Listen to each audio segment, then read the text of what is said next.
Hi everyone, my name is Karl Orvik.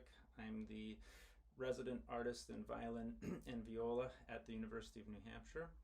I wanted to take a few minutes to talk about the requirements for the New Hampshire all-state auditions, which are coming up in November. Uh, there are three parts, and this is for the violin version. I'll also be doing a video for the viola requirements.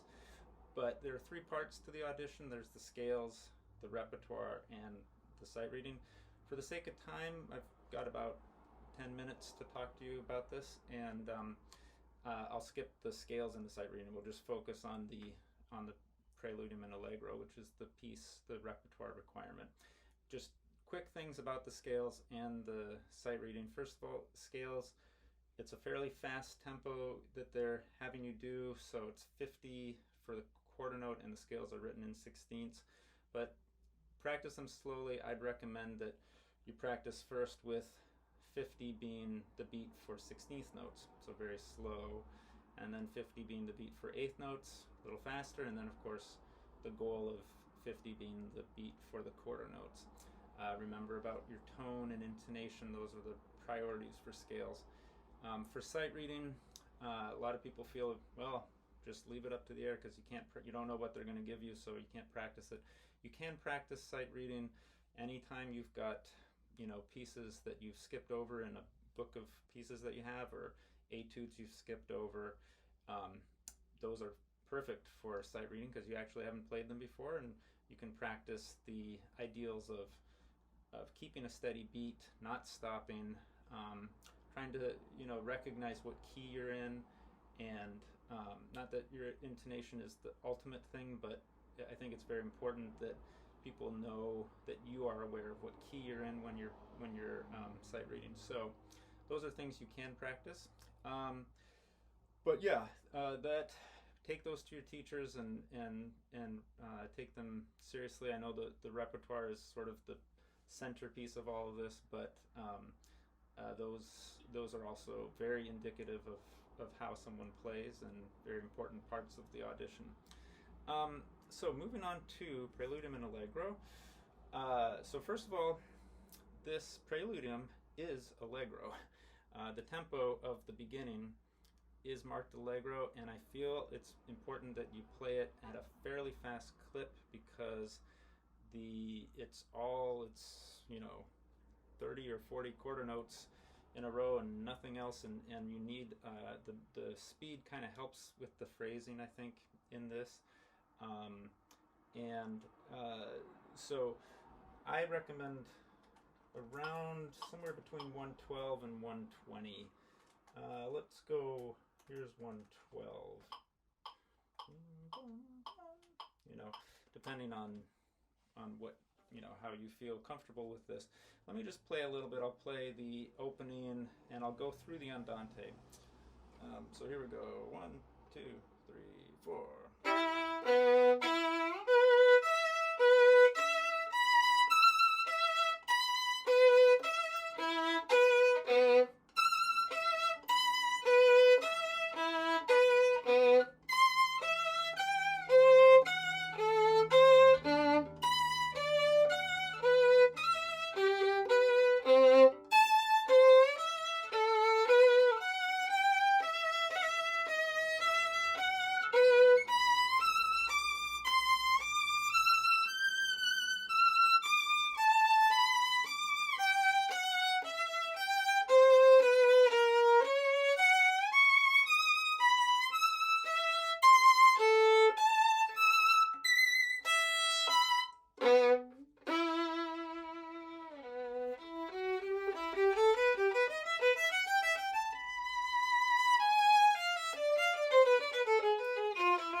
that the Andante, the section I just finished, is meant to be very improvisatory. The accompaniment is very sparse. It's tied whole notes, if I remember, or tied dotted half notes, if I remember correctly. So there's a lot of freedom that you can do and that you're expected to do. When you're playing the quarter note, marching kind of authoritative style here, be consistent with your accents, be consistent with if you decide to do vibrato, let's do it consistently, not some notes get it, some notes don't, which is why I'd recommend that you try to avoid as many open strings as you can in that part, because they obviously can't be vibrated. If you decide to do it without vibrato, that would be an interesting choice, not unheard of, and then of course you can be consistent with that and then play as many open strings as you want. Okay, let's move on. The Allegro part of Prelude and Allegro. Now this, funnily enough, it's Allegro but molto moderato. So I feel like many people start off very fast and end up having to slow down at the end. I feel like this is a comfortable speed. It's not meant to be at a breakneck speed. There's so much going on. It'll be hard to catch it if you're going too fast. So it's a lot of interesting chords and harmonies and patterns. I actually recommend in the mid-90s. This is 96. So let me play a little of the Allegro. I'll just play the first half of the page here, and then we can talk about it. 1, 2, 3.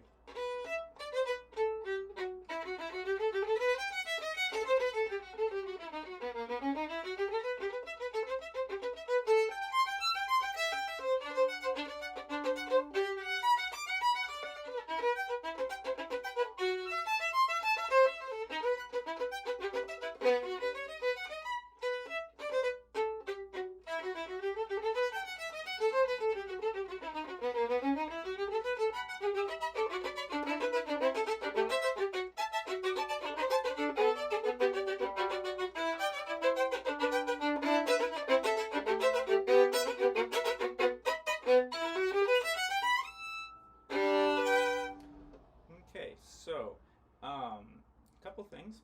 First of all, make sure to grab these two notes, that one I mean, from the string,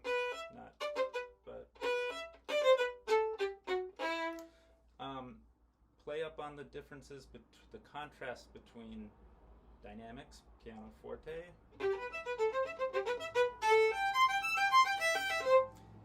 and articulation. So spiccato, legato, etc. Practicing that stroke spiccato is quite difficult. I would recommend, of course, slowly, keeping it in the lower part of the bow. As it gets faster, you'd have to move up a little bit higher in the bow. Another good way to practice this is open strings, just to sort of figure out what the bow's doing before involving the left hand. Practicing in chords is very important. Make sure that the chords themselves, practicing them is good, is important, and slowly.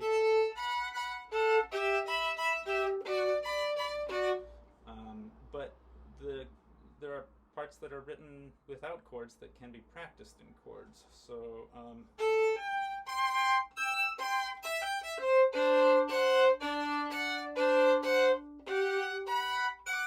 especially those fourths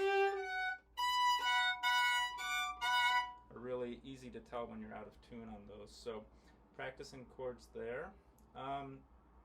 Now I want to move on to this part. And there's a thing that is very important to me that I try to talk to students about, which is using your guide finger as you're making these shifts. And this is also the same when it comes up in the second page. But let me show you what I mean. Now here, shift to second position with your 1, and then shift to third. to fourth to fifth, so that your one stays down on the string as you're shifting. Instead of having these jumping fingers, you can feel the positions as you're shifting.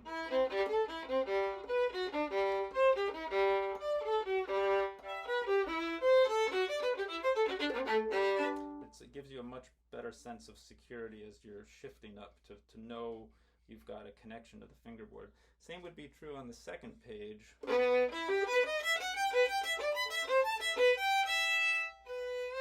Shift to second.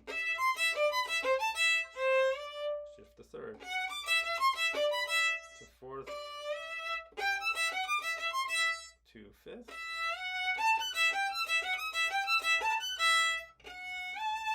Okay, and then you're shifting up to eighth.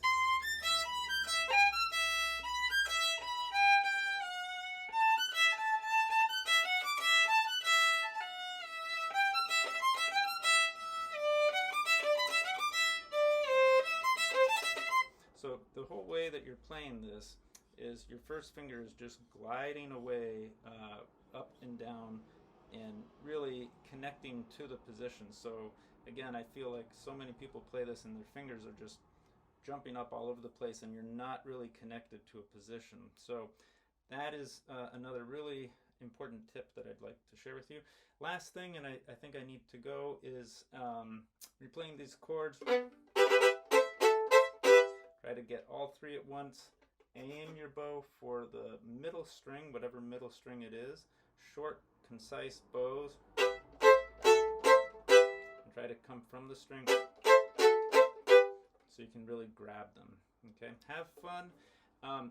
My contact information is going to be following this video. It'll be displayed, and feel free to reach out if you have any questions. Of course, your teachers are your primary source of knowledge and information, but I'm always happy to talk if you want to reach out, and if you have any questions, I'm happy to hear from you. Good luck, and I will see you when I see you.